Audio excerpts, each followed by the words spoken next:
नमस्कार, जय श्री राम। आप सभी का हमारे YouTube चैनल पर हार्दिक स्वागत व अभिनंदन है।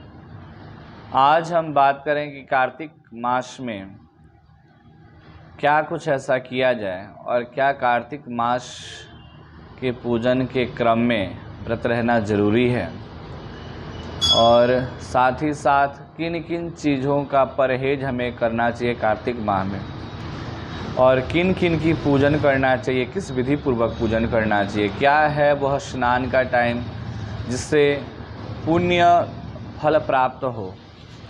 तो इन सब विषयों पे आज हम लोग बात करेंगे। तो चलिए सबसे पहले बता दूं आप सभी को कि कार्तिक मास जो है सबसे ही पुण्यदायी मास बताया गया है पूरे 12 महीने में। कारण क्या है? इस कार्तिक मास में भगवान विष्णु जो है योग निद्रा से उठते हैं। इस कारण से इस कार्तिक मास का विशेष महत्व बताया गया है शास्त्रों में, पुराणों में। साथ ही साथ भगवान शिव के पुत्र कार्तिकेय जी ने इस कार्तिक मास में ही तारकासुर का वध किया था और स्वयं भगवान विष्णु भी कार्तिक मास में ही मत्स्यावतार के रूप में जन्म लिया था, अवतरण हुए थे। तो इन कारणों से इस कार्तिक मास का जो महत्व है शास्त्रों में विशेष बताया गया है। अब बात करते हैं कार्तिक मास में स्नान आदि कैसे करें। देखिए, सबसे पहले हम अपने अनेकों वीडियो में इस बात को हमने शेयर किया है कि किसी भी व्रत उपव्रत में या कोई भी अगर हम पुण्य कार्य करते हैं तो उसमें विशेषतः हमें गर्म जल से स्नान नहीं करना चाहिए। जो जल हम गर्म करके स्नान करते हैं, चाहे वह विद्युत के द्वारा हो या हम गैस चूल्हे पे गर्म जल को करके स्नान करते हैं, यह निंदनीय है और ऐसा करने से हमारे किए हुए व्रत, दान, उपदान सभी के फल जो है घट जाते हैं।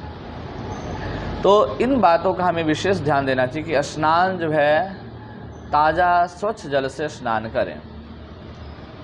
अब बात करते हैं कि स्नान किन किन स्थानों पे करने से विशेष महत्व मिलेगा। तो देखिए, आप सभी को पता है कि गंगा आदि तीर्थ क्षेत्रों में स्नान करने का, दान करने का महत्व ही कुछ विशेष है।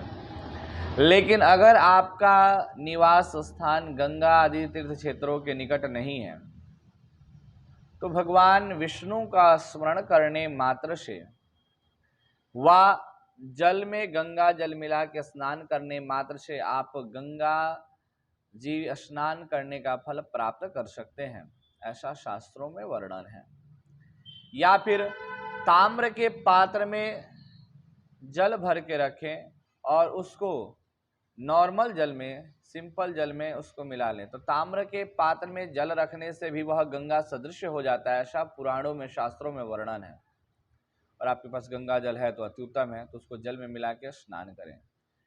अगर आपको ये श्लोक याद हो, गंगे च जमुने चैव गोदावरी सरस्वती नर्मदे सिंधु कावेरी जले अस्मिन् सन्निधिं कुरु, इस मंत्र को उच्चारण करके और भगवान विष्णु के साथ गंगा जी का स्मरण करके अगर आप नित्य ब्रह्म मुहूर्त में स्नान करते हैं, सूर्योदय से पूर्व स्नान करते हैं, तो इस पूरे कार्तिक माह में जो व्यक्ति ब्रह्म बेला में उठ के स्नान आदि करता है और पीपल में भगवान विष्णु के पास और तुलसी के पास सुबह शाम दीपक दान करता है तो उसे अनंत गुना फल जो है प्राप्त होता है। क्योंकि कार्तिक मास में दीप दान का बहुत बड़ा महत्व बताया गया है और इसी कार्तिक मास में हम अंधकार को भगा के प्रकाश को अपने घर में आगमन के लिए दीपोत्सव का भी पर्व हम मनाते हैं। तो यह विशेषतः हमारे जीवन के अंधकार को दूर करने वाला माह है। इस माह में जो व्यक्ति नित्य मंदिर में पीपल के समक्ष और शमी वृक्ष के समक्ष, तुलसी के समक्ष घी का या तिल का तेल का जोत जलाता है या किसी गौशाला में जहाँ गौ आदि निवास करती हों, उस स्थान पे कोई अगर दीपक दान करता है तो उसके कई पीढ़ी पीढ़ी के जो है पाप जो है नष्ट हो जाते हैं और स्वयं उस व्यक्ति का जो है जीवन विशेष महत्वपूर्ण कार्य हो जाता है। इसके साथ ही साथ हमें एक चीज और ध्यान देना चाहिए। कार्तिक मास में अगर हम सुबह प्रातः वेला में उगते हुए सूर्य को भी जल देते हैं तो हमारा जीवन सूर्य के समान प्रकाशवान बनता है। हमारे जीवन का अंधकार जो है दूर होता है, हमारे जीवन की समस्याएं और हमारे जीवन की बुराइयों से हमें छुटकारा प्राप्त होता है। रोग से, शत्रुवाद से, इन सब समस्याओं से हमें जटिल से जटिल समस्याओं से छुटकारा मिलेगा। कब? जब अगर आप पूरे कार्तिक मास नित्य ब्रह्म वेला में उठकर स्नान करते हैं और साथ ही साथ दीप दान करते हैं। जैसा मैंने आपको बताया कि हो सके तो मंदिर में, पीपल के पास, शालिग्राम जी के पास या विष्णु भगवान के पास, तुलसी के समक्ष, शमी वृक्ष के समक्ष, और हो सके तो गौशाला निकट हो उस गौशाला में दीपक का दान करें। ऐसा करने से और इसके पश्चात सूर्य को अर्घ देने मात्र से जीवन की सारी समस्याओं से आपको छुटकारा मिल जाएगा। तत्पश्चात आप कार्तिक महात्म्य की कथा का पाठ करें। हो सके तो इस कार्तिक मास में नदी, तालाब या कोई जलाशय हो या मंदिर आदि हो, इनके स्थानों की साफ सफाई का विशेष ध्यान रखें।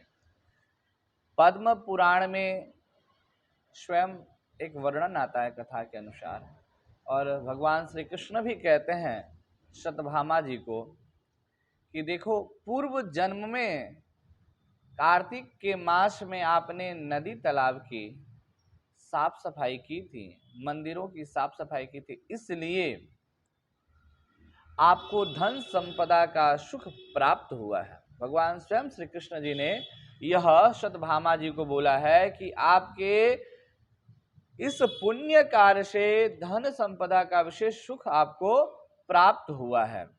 साथ ही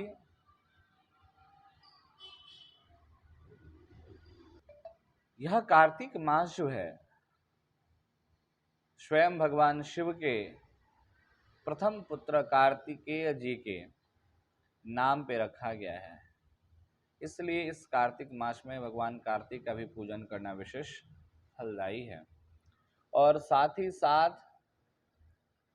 हो सके तो कुछ चीज़ों का इस कार्तिक मास में हमें त्याग करना चाहिए, जो कि शास्त्रों में वर्णन है। विशेषतः कार्तिक माह में बैगन की सब्जी, उड़द, चना, मूंग और मसूर, मटर और मांस आदि की तामसिक चीज़ों का हमें परित्याग करना चाहिए। जो व्यक्ति पूरे कार्तिक मास इन चीज़ों का परित्याग करता है, बुरी आदतों का परित्याग करता है और साथ ही साथ नित्य प्रातः वेला में उठ के दीपदान करता है, गौ और ब्राह्मणों का, श्रेष्ठ जनों का, घर के बुजुर्ग जनों का, माता पिता का आदर और सम्मान करता है, उसके जीवन की सारी समस्याएं दूर हो जाती है। तो आज के इस कार्तिक माह के उपलक्ष्य में इतना ही। मिलते हैं किसी नए वीडियो के साथ, तब तक के लिए आप सभी को मेरा नमस्कार। जय श्री राम।